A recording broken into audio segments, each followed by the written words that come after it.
Then back to Aberdeen. Was it who took you back to Aberdeen? Jimmy Call. I went on loan for Wolves my last 3 or 4 months at Wolves. Southend, I went on loan remember to it. Southend, and then I think Jimmy Calderwood saw me there, or Willie Miller, and then they signed us to go to Aberdeen. I was buzzing to get back up the road because I just had a wee boy as well, and I was dying to get back up the road.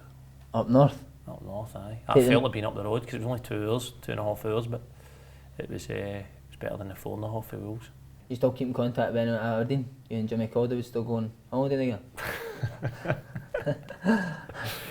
He used to, he came back one pre-season and the boys talked about the year before, how he came back, so I was like, aye, well, it can't be that bad. He walked in the changing room, used to have a meeting every morning, walked in the changing room, we're sitting there, I swear, he was like mahogany, and his lips were all blistered for the sun. Boys says he goes like up the lounger and follows it round as the sun goes all day, till the sun goes down. He was looking well for me, I thought. Aye, he was, aye. He must have done a bit up Aberdeen there. What? The night suit, Jimmy Calderwood. He was a great guy, Jimmy. Was he good at it? Aye, big Rangers fan.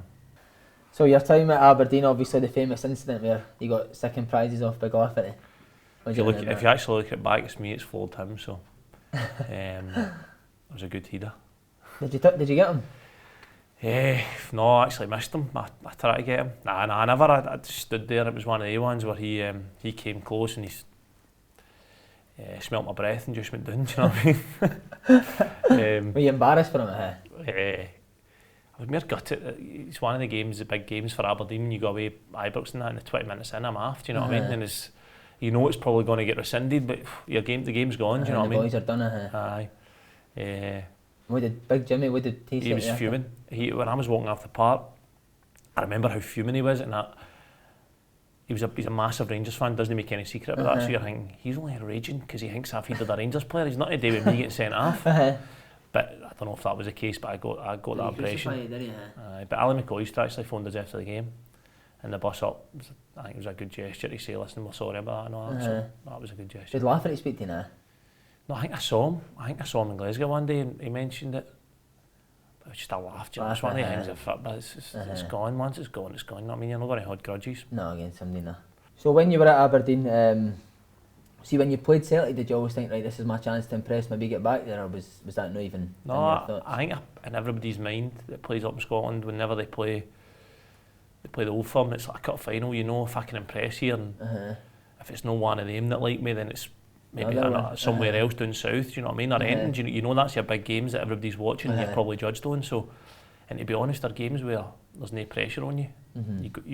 You go there and you think, you've done it yourself. It's like, if we get battered, everybody's expecting it. But if we get something where I do well, it's like, oh, he done well. Or even if it's a free kick that he put in and he scores, oh, it was good. You always get a lot of credit for playing. So, somewhere in the back of my mind, it was probably saying, well, you never know. It could happen. But, I don't know if I actually believed it 100% that it was a possibility, but you still had the Celtic pyjamas and all that, didn't you? I still had the calendar and all that. Were you still a fan though? Would you go to, like, if you never had a game, would you go to Celtic games and stuff like that? No, I was a big Celtic fan and grew up a Celtic fan, but I didn't really go to games because it's like you've got your game on a Saturday, then probably your days off on Sunday, so you're going to spend it with the family or whatever. So right, okay, mate.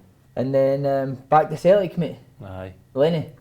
I remember I was obviously a job at Celtic, but I was, I think, the 24th man at this travel to the squad, but he always spoke about when playing against you, defending your deliveries, do you know what I mean? So he phoned me when I was there, he just kind of took over temporary and he said, don't do anything. So I was buzzing, obviously, I think, chance to back down to Glasgow, play for Celtic, huge chance, and then I never heard anything again. And I was about to sign for Sheffield United, and I was like, they'd just finished 8th in the Championship the year before, and I thought, that's a good chance. But my heart always was wanting to go to Celtic, so then I just phoned them up. It's basically what's you phoned Lenny? I phoned him, he says, what's going on? By the horn? Aye, and he says, don't do nothing, so then within days it had all happened. So I was delighted, my family were buzzing, Celtic fans, and it was good. Do you think the time away set you up better to go and play for the first team? Aye, definitely. Just with what, playing first team games? And just grew up, I think. Because even Aberdeen is quite a big club as well, isn't it? So you're expected to win most games at Aberdeen. And everybody in Aberdeen supports Aberdeen, so there is more pressure on you at Aberdeen than people probably think. Peterhead, mate.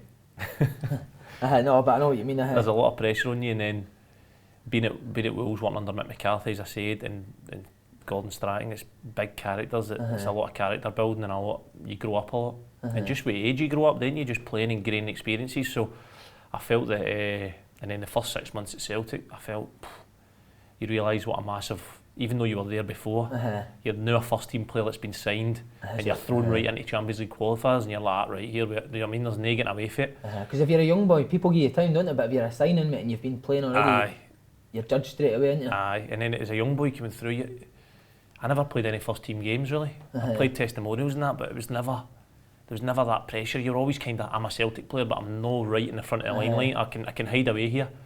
Whereas when you're right in signed, it was like, right, here we go. And I learned a lot for that and all, and I felt as if that was massive for us. Do you think Lenny's quite similar, as you say, McCarthy, and expects a lot of you, didn't he? Do you think that sort of manager's good for you? He was brilliant for us, really good for us, because he'd signed us and that, and he believed in us. You know what it's like, you've got a manager that believes in you and all that stuff.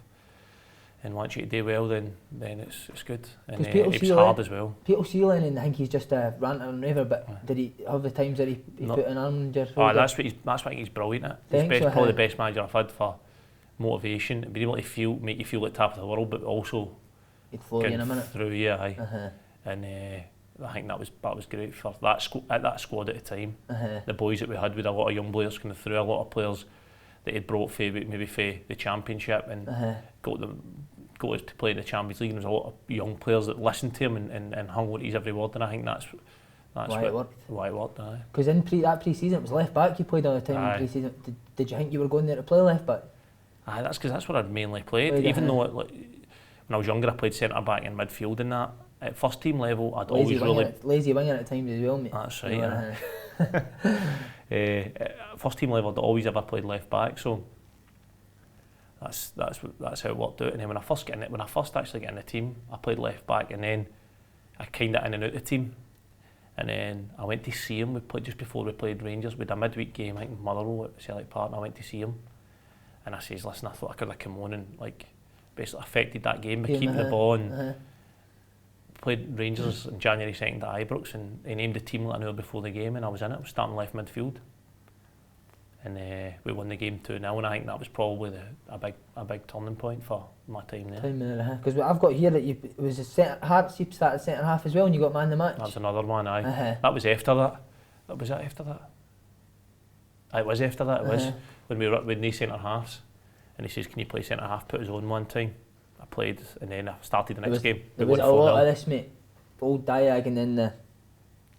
wasn't there? I remember it, mate. That's standard, isn't it? It's standard, definitely, mate. That's what I remember. Learned that for you. It was, wasn't it? It was one of the good looking ones. You were that one. The wee ones at the side,